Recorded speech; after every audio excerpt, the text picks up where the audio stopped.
Est-ce que le Bitcoin est en train de s'effondrer? Est-ce que l'or est en train de s'effondrer? Qu'est-ce qui se passe sur le marché?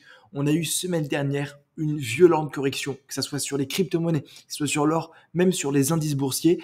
Et je vais vous faire dans ce récap quelles vont être les meilleures zones à travailler, qu'est-ce qui se passe sur le marché. Je vais vous donner ma vision de ce que je pense faire et comment on va pouvoir capitaliser sur ces mouvements, sachant que là, avec cette cassure qu'on a eue du marché, je m'attends à ce qu'on ait un début de semaine, un début de mois qui soit juste extraordinaire et que le mois de mars soit extrêmement intéressant à trader. Comme d'habitude, on va faire le tour sur nos deux actifs préférés, l'or, le Bitcoin, et on va commencer par le Bitcoin parce que franchement, ce qui s'est passé, c'est juste magnifique. Le marché a violemment corrigé semaine dernière avec une perte de moins 21%. Ok, moins 21%. On est venu casser le range infernal qu'on avait et c'est ce que je vous disais. En fait, un range, c'est juste une accumulation d'ordre. Ok, vous voyez vraiment un range comme, on dit un range, mais en gros, c'est une accumulation. C'est une accumulation de positions, acheteur comme vendeur. Et là, forcément, ça faisait depuis le 29 novembre, ça faisait quasiment 3 mois qu'on était en train de ranger. Et plus le range est long, plus les ordres sont accumulés et donc plus le mouvement qu'on attend est violent. Donc forcément, que le marché corrige, perde 20%, c'est quelque chose qui est normal. Et ce qui est marrant à chaque fois, c'est voir comment les gens paniquent. Dès qu'il y a une correction, tout le monde panique, tout le monde revend, etc. Et ça, c'est bon. Ok? Donc, grosse correction sur le Bitcoin qui est normale. Encore une fois, c'est normal. C'est des corrections qui sont saines. Et à chaque fois, vous le savez, le marché est fractal. Il répète sans arrêt les mêmes patterns. Je vais juste dézoomer mon graphique, aller en weekly et vous montrer ce qui s'est passé en 2021. Ce que je vous dis là, sur cette vidéo, ça vaut de l'or. Regardez. 2021, 2020-2021, Bitcoin passe de 7000 à 58 000. C'est la folie. Tout le monde en parle. On a Vanguard, BlackRock qui tweet Bitcoin ira à 100 000 $. Qu'est-ce qui se passe? Le marché ensuite corrige moins 53%. Là, tous les traders débutants, tous les traders retail qui étaient positionnés sur le marché, tous ceux qui achetaient du Bitcoin parce que c'était la mode, sont sortis de leur position, ont eu peur. Pourtant, qu'est-ce qui s'est passé après? Le marché range un petit peu et va faire un nouveau plus haut 3 mois après. Pourquoi? Parce que le marché a besoin de liquider ces personnes. On a besoin de faire peur, on a besoin de trouver de la liquidité. Un marché, ça peut pas monter en ligne droite. On ne trade pas des mêmes coins avec une petite capitalisation. Un marché, à chaque fois, a besoin de corriger, de respirer, sortir des traders. Et c'est grâce à cette liquidité, lorsque vous tradez la SMC, et moi, c'est ma stratégie, et je pense que c'est la meilleure stratégie utilisée, que, en fait, les gros intervenants peuvent se positionner et que le gros mouvement peut être envoyé. Donc, n'ayez pas peur de cette correction. Et même moi, ma zone d'achat idéale, elle est sur ce niveau, sur les 69 400, 69 500. Je vous l'ai déjà partagé sur mon groupe Telegram, mais j'ai des belles zones d'achat qui sont ici. Et moi, ça me dérangerait pas de voir le marché corriger ici. C'est des corrections qui sont saines, c'est des corrections qui sont normales. On revient en plus de ça sur les 50% de Fibo. Voilà, il n'y a pas à s'inquiéter. Ok, il n'y a pas à s'inquiéter. Et aussi, on comprend la puissance de faire du trading. Parce que là, on regarde le Bitcoin. Le Bitcoin a bien monté, mais il y a plein d'altcoins.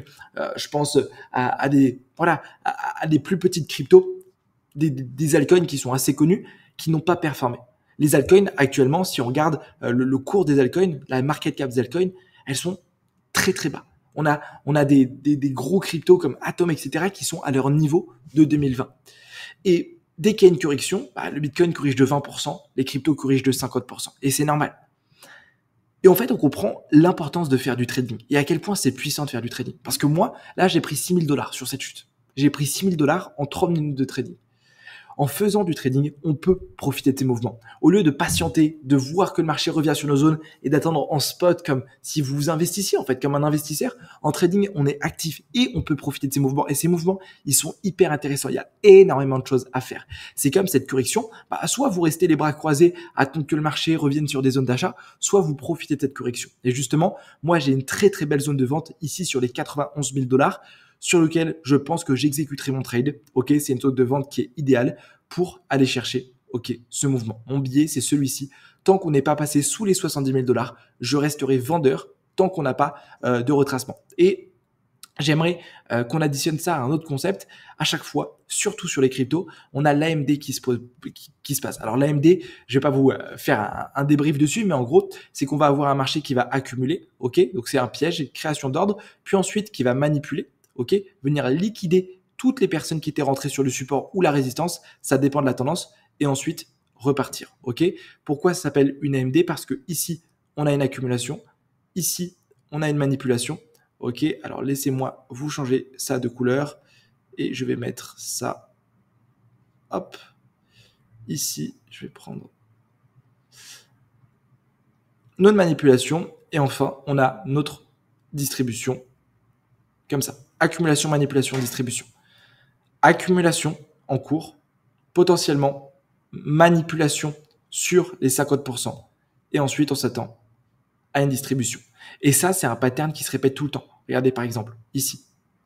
Accumulation, manipulation, distribution. Pareil, il y a un an. Accumulation.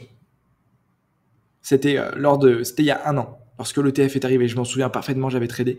Manipulation. Et ensuite, distribution. Tout le temps, il se passe ce pattern sur les cryptos. Ok? Donc là, je peux faire le lien. On pourrait ici avoir notre accumulation, notre manipulation qui est en cours et s'attendre à une distribution. C'est mon objectif sur le Bitcoin. Et encore une fois, actuellement, acheter du Bitcoin n'est pas intéressant. Même si vous l'achetez ici, même s'il y a un retracement, regardez comment il a monté. Ça sert à rien. Ok? Patientez des belles zones d'achat et tradez-le. C'est ce qu'il y a à faire. Vous gagnerez le plus d'argent en le tradant. Côté gold, pareil, on a un marché qui a corrigé. Dans tous les cas, tout le marché a corrigé. Ici, moi, je suis repassé baissier sur l'or. Alors attention, je suis repassé baissier en H4 sur l'or.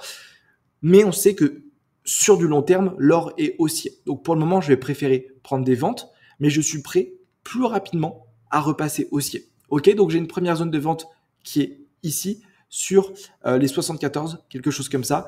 Et j'ai une deuxième zone de vente qui est ici sur ce niveau-là, OBH4, sur les 2911,90. J'ai un objectif sur ce niveau, donc sur les 65-74, qui est un OBH4. Ok, et donc pour moi, vendre le marché jusqu'à ce niveau pour trouver des achats court terme. Et si le marché a l'air de continuer sa descente, on a toute cette trendline à liquider qui n'est pas du tout saine, qu'on va devoir liquider, aller chercher les 50% de ce retracement. Donc ces 50%, ils sont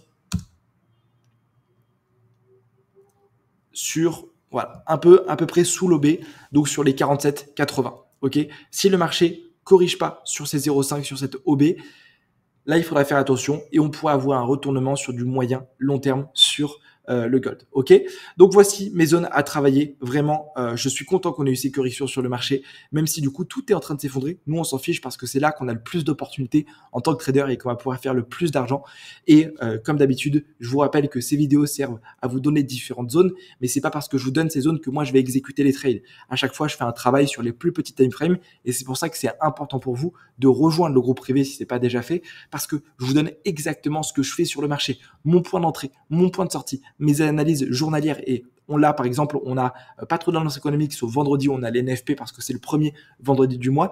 Mais en fait, je peux avoir un biais qui change relativement rapidement. Il faut jamais avoir des idées fixes en trading et toujours, voilà, pouvoir basculer d'acheteur à vendeur, basculer de vendeur à acheteur en fonction de ce que le marché est en train de faire. Donc, c'est pour ça que ces analyses, elles sont importantes, mais j'exécute mes trades sur le groupe privé. Je dis exactement quand je rentre, quand je sors. Si c'est pas déjà fait, on est le début du mois. Rejoignez-nous maintenant. Comme ça, vous avez un mois complet avec nous. En plus de ça, on a une promotion garantie actuellement. Envoyez-moi un message. Cliquez sur le lien juste en bas. Et puis, si vous aimez ce genre d'analyse, je vous rappelle de mettre votre petite pouce bleu, votre petite fusée, votre petit cœur. Et on se dit rendez-vous semaine prochaine. C'était Casper. Très bon trading à vous. Très grosse semaine qui nous attend, très gros mois qui nous attend. Je vous l'ai dit, les 90 premiers jours de l'investiture de Trump, c'est les plus importants. Et c'est maintenant qu'il faut être sur les marchés. Ciao!